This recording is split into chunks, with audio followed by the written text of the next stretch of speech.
Muy buen día tengas, bienvenido a este curso de cultivo in vitro de semillas de orquídea que estamos dando en línea. Yo soy el químico Héctor Rojas y yo voy a ser la persona que esté dando el curso, que junto con la química María Luisa, que conformamos el equipo de Orchid Symphony Tecnológica de Plantas, te damos la bienvenida. En este curso vas a aprender los aspectos básicos de lo que es el cultivo in vitro de semillas de orquídeas. Vamos a ver aspectos desde la parte histórica, cuáles son los fundamentos del cultivo in vitro. Vamos a ver la parte técnica, los instrumentos que necesitas y también vamos a profundizar en la parte de la siembra en un sistema estéril donde tú vas a poder llevar a cabo el cultivo de las semillas sin tanto problema. Bueno, pues en la presentación vamos a ver que es el quinto curso teórico práctico de cultivo in vitro de semillas de orquídeas. Nuevamente te repito, yo soy el químico Héctor Rojas, estoy a tus órdenes. Puedes escribirnos a nuestra página en Facebook, facebook.com/Orchid Symphony. Ahí nos puedes encontrar, ahí puedes encontrar más detalles. Cualquier duda, por favor, escríbenos, no dudes en hacerlo, ya que es para nosotros muy importante que toda la educación que estás recibiendo en línea sea lo más agradable para ti, que cumpla tus expectativas y pues obviamente que aprendas a hacerlo. También estamos abiertos a que nos escribas cuando empieces tu propia experiencia de cultivo in vitro en casa o de una manera eh, más técnica, si tú así lo quieres ver. Nosotros te podemos apoyar y asesorar.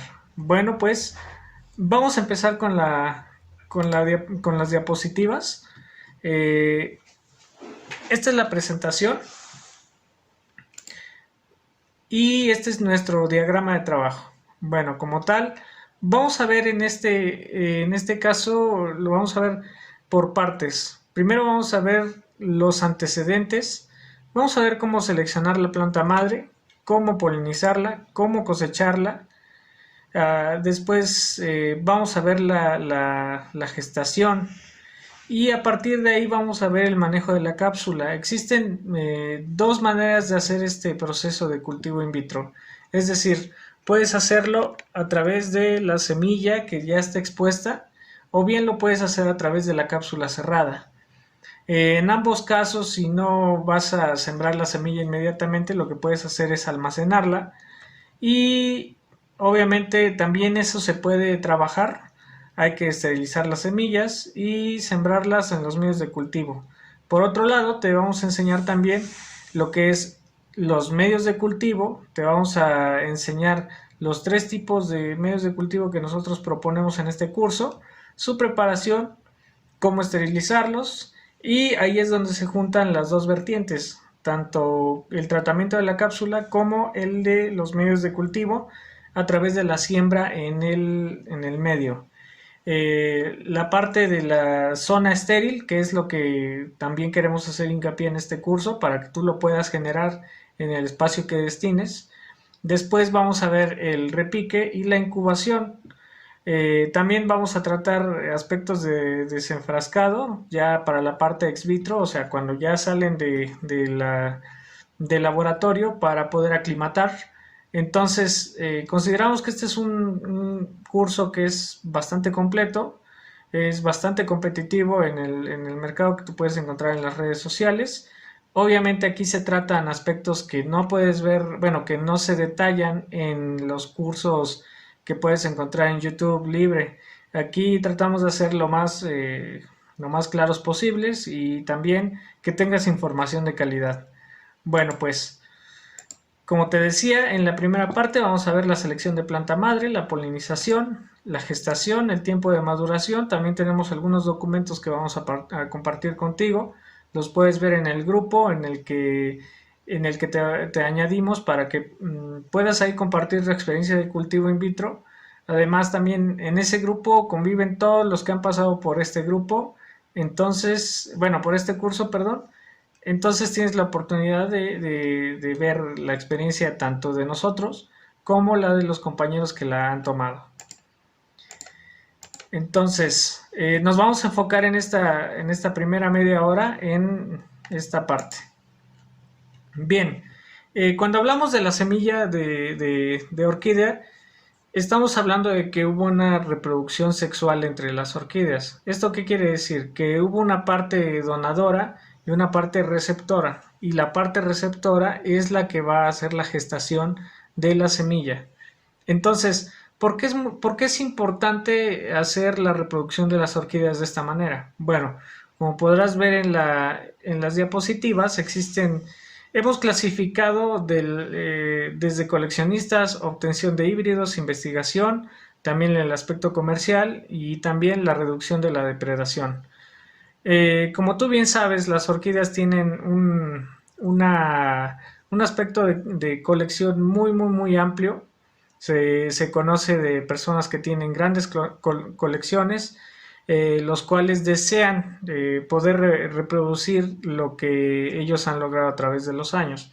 Entonces, la reproducción a través de las semillas nos permite tener grandes cantidades de plantas, ya que es un método que te puede dar muchísima planta.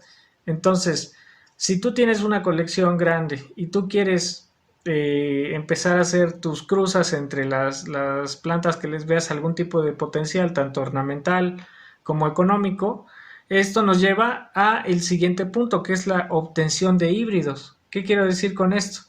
Eh, Tú puedes cruzar las plantas que tienes entre algunas que tienen ciertas compatibilidades. Es decir, actualmente se sabe que hay cierta compatibilidad entre los géneros Cattleyas con Laelias y hoy se puede hablar también de Schomburgias, las cuales comparten ciertas características genéticas que permiten que podamos hacer híbridos con ellas. Entonces, si tú ves potencial en alguna de estas plantas y quieres reproducirlo y llevarlo a otro nivel cruzándolo con otra planta, esta es tu opción. Tú debes de hacer entonces la cruza de estas plantas para obtener las semillas y eventualmente poder tener plantas hijo que reúnan las características deseadas. Puedes también llevarte sorpresas.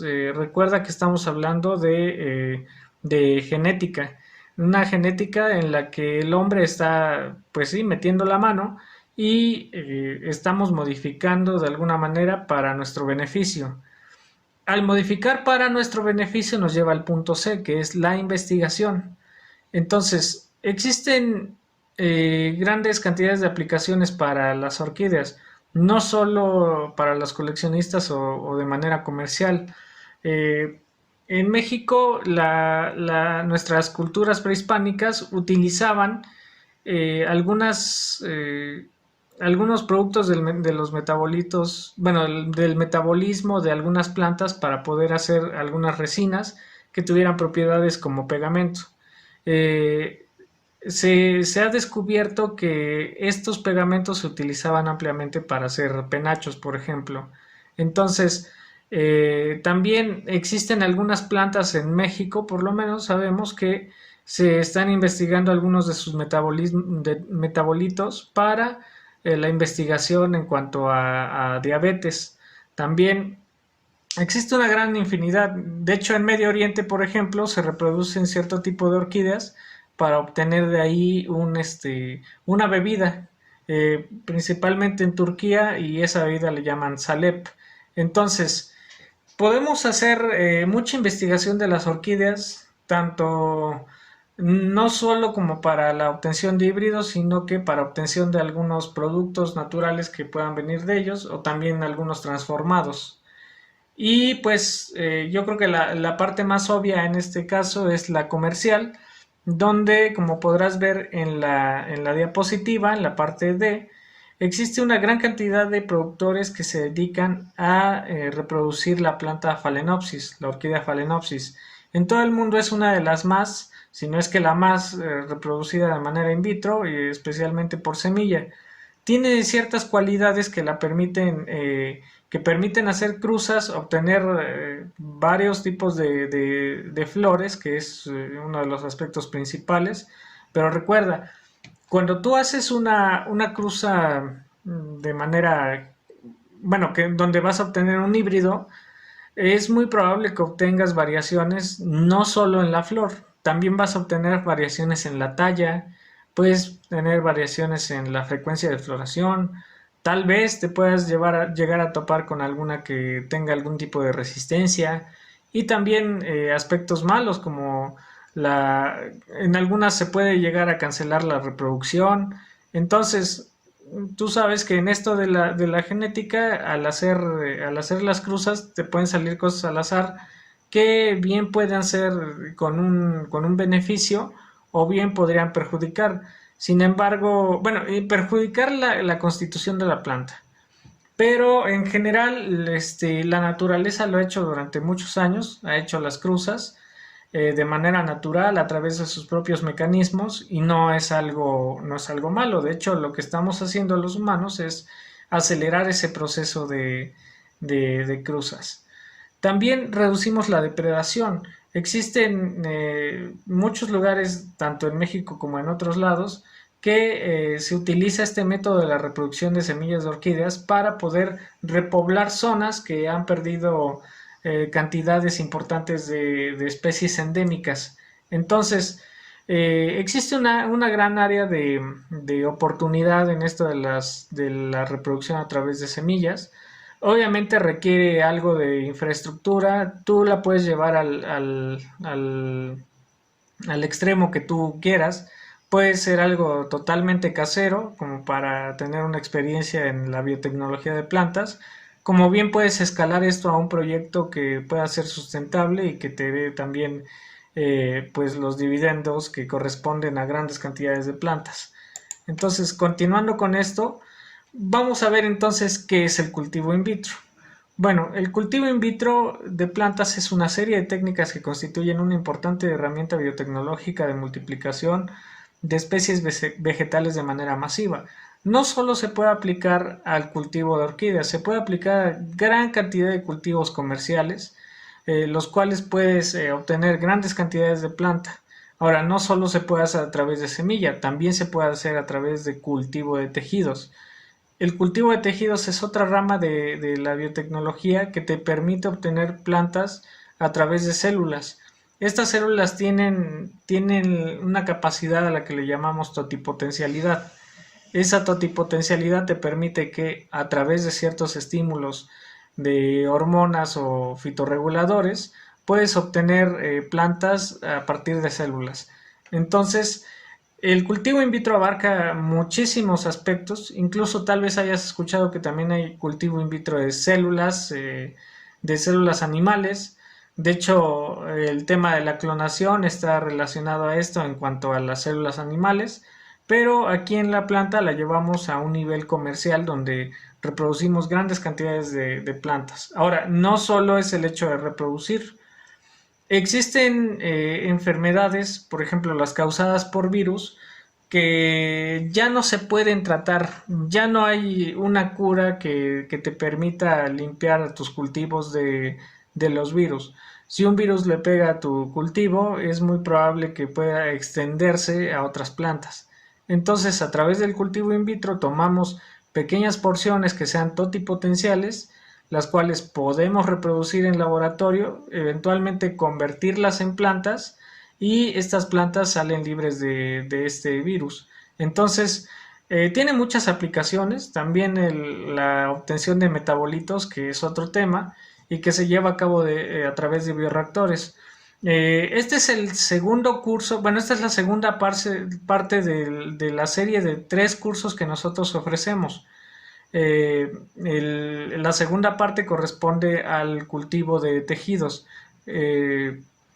Bueno, de hecho tenemos desde el cultivo de orquídeas, tenemos bueno, en maceta, tenemos el cultivo de semillas y también el cultivo de tejidos vegetales. Ya te enteraremos en el link que te dejo aquí abajo. Puedes también preguntarlo, también se encuentra disponible en línea. Y pues bueno, vamos a hablar de los pioneros del cultivo in vitro de plantas. Toshi Murashige, Folke Skog, Lewis Knudson, entre otros. Estos nombres te van a sonar mucho porque sus apellidos están en los medios de cultivo que actualmente se utilizan. Y no solo son ellos, son muchísimas más personas. Durante el desarrollo de la biotecnología de plantas, se empezó a estudiar en plantas como zanahoria, como tabaco. Existían grandes problemas en la reproducción de ciertas plantas, así que hubo científicos que se dedicaron y utilizaron aspectos de la microbiología para aplicarlo al cultivo de plantas. Poco a poco, del último siglo, se fue desarrollando mucho el estudio de la biotecnología de plantas, lo que nos derivó a los medios de cultivo que hoy conocemos. Entonces, no solo le debemos a estos tres científicos su trabajo, son muchos más, y de hecho eso es todo un tema que es muy, muy, muy, muy interesante, incluso es agradable, todo lo que te puedes llegar a enterar de este proceso. Bueno, pues ya vamos entrando a la selección de planta madre. Recuerda que una planta madre debe de tener ciertas características, entre ellas, por ejemplo, el tamaño o el porte, la forma y el color de las flores. Si tu planta te puede expresar de una a dos varas o incluso más, también depende de la especie, de la variedad. Hay algunas que de por sí te sacan dos, tres varas, pero es su propia constitución. Pero en el aspecto de plantas como Phalaenopsis, que el hecho de que te saque dos varas inmediatamente, pues puede darte una pauta a que esa es una buena planta. También la formación de hijuelos desde la vara, en el caso de Phalaenopsis, también puede ser una buena señal de que es una buena clona, una buena línea genética. La resistencia, no solo es la resistencia a enfermedades, sino a diferentes tipos de estrés, como el hídrico o como el salino. Esto se da cuando, por ejemplo, tú riegas con agua que es normalmente el agua corriente que tenemos en las ciudades, viene cargada de sales y aparte se va alimentando de más sales a través de su paso en las tuberías. Cuando vienen muy cargadas de estos minerales, pueden llegar a afectar a la planta por las por las concentraciones más bien. Entonces, ese es uno de los aspectos que tú podrías considerar. Si resiste este tipo de agua, también puede ser algo llamativo. La frecuencia de floración y la duración de esta, pues claro, existen diferentes orquídeas que te pueden florear nada más una vez o dos veces al año. Hay algunas que solo duran horas, pero ¿qué tal que esta orquídea que te interesa, que duraba 3 o 4 horas, qué tal que el espécimen que te contraste dura todo el día? O sea, aún es posible, de hecho, las orquídeas siguen en constante evolución, aunque es muy lenta como todo en este tiempo en el que hemos evolucionado como especies a través de la historia. Las orquídeas también tienden a estar bueno, también están en esta línea de evolución. Entonces, si tú encuentras algún espécimen que tenga ciertas características que tú creas que es favorable, sirve muy bien como planta madre. Obviamente debe estar libre de enfermedades. Para eso, nosotros les aconsejamos que si presenta este tipo de manchas, en este caso vean, la primera se trata de un ataque por virus. La segunda se trata de un ataque por hongos. Después también podemos ver hongos en las flores, en las hojas. Esta de aquí abajo se trata de una enfermedad por bacterias. También pueden enfermarse a través de vectores como algunos insectos, que en este caso es la cochinilla algodonosa. Y aquí también podemos ver algunas afectaciones, tanto puede ser por nutrientes, como puede ser por ataque de hongos, o incluso puede ser también daño mecánico. Debes de cuidar mucho porque algunas manchas que se presentan en las hojas se parecen entre sí. Esto lo da la experiencia también. De hecho, también tenemos un curso de enfermedades que afectan a las orquídeas. Pero, y bueno, y de hecho es bastante amplio, tanto cómo detectarlas, cómo diferenciarlas, cómo atacarlas y cómo prevenirlas. Entonces, es todo un tema. Bien, la cruza entre las plantas sanas va a mejorar totalmente el rendimiento de tus frutos. Una abundante cantidad de raíz es un buen indicio para una planta sana. Entre los cultivadores que apenas empiezan con las orquídeas, nos han llegado las preguntas de que, oye, ¿qué hago cuando la raíz de mi orquídea está saliendo? Bueno, de hecho es una muy buena señal. Tu planta está invirtiendo energía en poder generar más raíces que pueden captar más agua y la están buscando. Entonces, es una muy buena señal que tenga mucha raíz. También vamos a ver el brillo y la constitución de las hojas, que éstas estén libres de manchas, que sean brillantes, que se vean jóvenes, que tengan un verde intenso y también son muy buenas señales. Las condiciones ambientales son indispensables para tener buenos frutos. ¿Qué quiere decir? Si, si tu planta está floreciendo en un lugar, y de ahí la polinizas o algún insecto la poliniza, ya no la cambies de lugar. Ahí donde floreció, ahí es donde es el mejor lugar para que tú puedas tener una planta. Una cápsula, pues. Esa cápsula va a madurar y va a madurar bien donde se dio la floración, en el mismo lugar, ya no la muevas. Entonces, vamos a ver la constitución de la flor de las orquídeas. Vamos a ver las partes.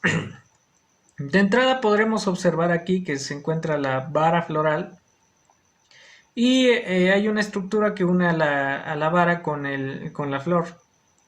La vamos a llamar pedicelo. Enseguida viene el ovario.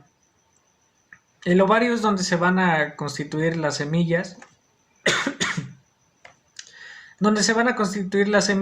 e inmediatamente vienen las estructuras que pues conocemos de nuestras orquídeas. Van a haber 3 sépalos que son donde se forma el pimpollo, es decir, lo que podemos ver cuando se empieza a generar una flor. Y al interior se encuentran los pétalos. Entonces tenemos 2 pétalos y un tercero que es modificado. Además también contamos con una columna que es de donde se transmiten la información genética a la hora de la cruza. En la parte más externa de la columna vamos a encontrar la antera y ahí se depositan los polinios, que estos vienen cubiertos de un rostelo, también más adelante lo vamos a ver. Entonces, esta es la constitución de una orquídea. Normalmente podemos encontrar una bilateralidad, que se da de ambos lados, que es igual. Entonces es una de sus características. 3 sépalos, 3 pétalos, uno de ellos es modificado, más la columna y la constitución de la parte reproductiva, que es en la antera, donde se encuentran los polinios. Toda esa información genética que se da cuando hacemos una cruza va a transmitirse a través de esta columna para llegar al ovario. En este ovario es donde se van a generar las semillas. Aquí podemos ver una flor, la estamos viendo de lado, para que podamos ver todo esto que observamos aquí es el ovario. Y en cuanto el ovario recibe esa información de que ya se cruzó, bueno, ya se generó una polinización, poco a poco se va a ir hinchando. Se va a ir hinchando puesto que las semillas van a empezar a generarse, van a empezar a procesarse, ¿no? La información genética. La flor inmediatamente va a morir para darle paso al consumo de energía que es la formación de la cápsula. Si hacemos un corte podemos ver que la cápsula, bueno, la futura cápsula o el ovario está conectado directamente con la columna. Es entonces que si obtenemos los polinios y estos polinios los depositamos en la antera, aquí va a haber una reacción fisiológica de la planta para que toda esa información viaje a través de la columna y llegue hasta el ovario. Aquí miren, aquí es donde, donde estaban los pétalos y los sépalos. Solo se hicieron los cortes correspondientes para que podamos ver a la columna. Entonces nuevamente podemos ver a los polinios, su cubierta, que es el rostelo, y pues vean del tamaño que son. 1.76 milímetros para Phalaenopsis. Sin embargo, no es la única forma de polinios que existen. Existen gran variedad de polinios que, vean, aquí vienen en duplas, pero hay algunos que son multicelulares, algunos son alargados, algunos son simplemente polvo. Entonces, existe una gran variedad. Aquí podemos ver un ejemplo de cómo es que tenemos que levantar el rostelo para obtener los polinios y estos eventualmente depositarlos en la cavidad para que se lleve a cabo la polinización. Bien, ustedes lo pueden hacer en casa, pueden tomar una de sus orquídeas, nos pueden preguntar directamente en nuestra página, en nuestras redes también. Nos pueden, si quieren, hacer como práctica la polinización de alguna de las orquídeas que ustedes tengan, si la pueden grabar y mandárnosla, sería algo muy bueno para que se refuerce el conocimiento. Bueno, vamos a hablar entonces de la gestación. Una vez que hiciste la polinización, entonces debes de hacer una etiqueta sí o sí para poder identificar la planta. Ahora pues, el nombre, pues eso tú lo vas a determinar. Sin embargo, existen ya variedades comerciales de Phalaenopsis que podemos llamar una como Marbella y una como Zaragoza. Bien, aquí donde dice cruza, vamos a ver quién fue el donador y quién fue el receptor. Esta es una etiqueta que nosotros les proponemos. Si decimos que Phalaenopsis Marbella por Phalaenopsis Zaragoza, quiere decir que Marbella fue la que recibió los polinios, entonces va a ser la que va a generar la cápsula. En segundo lugar queda la planta madre. Determinamos el color, cuáles son los colores que nosotros tenemos de nuestras plantas y tal vez el que esperamos. Vamos a poner también la fecha de polinización, la fecha de cosecha y le vamos a asignar un código. Ahora pues, Marbella es la de arriba y Zaragoza es la de abajo, así la pueden encontrar en catálogos. ¿Qué crees que pueda salir? ¿Qué crees que se pueda generar? Tal vez la planta se oscurezca más, tal vez toda la flor se convierta en un lila intenso, tal vez se manifiesten genes anteriores, bueno, de generaciones anteriores y salga toda blanca, no sabemos, pero lo que sí sabemos es que podemos esperar un resultado que pueda favorecernos. Y no solo vean los colores, también vean la forma. Vean que los sépalos de Marbella son como más pequeños y tienen más ángulo hacia abajo, mientras que los de Zaragoza son más gruesos y prácticamente están a 180 grados uno del otro. Entonces, existen varias formas que te puede generar una cruza y también por leyes de Mendel vamos a recordar que uno de cada 4 hijos puede llegar a ser diferente en ciertas características. Entonces, puede que un cuarto de todo el lote que tú vayas a obtener de esta cruza, puede que tenga una variación tanto física como genética que te pueda dar un resultado favorable. Entonces, eh, hasta aquí lo vamos a dejar. Esta es la primera media hora del curso. Espero lo hayas disfrutado. Si tienes dudas, por favor no dudes en escribirnos nuevamente a nuestra página. Puedes escribirnos también a nuestro correo en los comentarios de este video y vamos a estar en contacto contigo. Bueno, entonces vamos a pasar a la segunda media hora del curso y ahí te esperamos. Muchas gracias.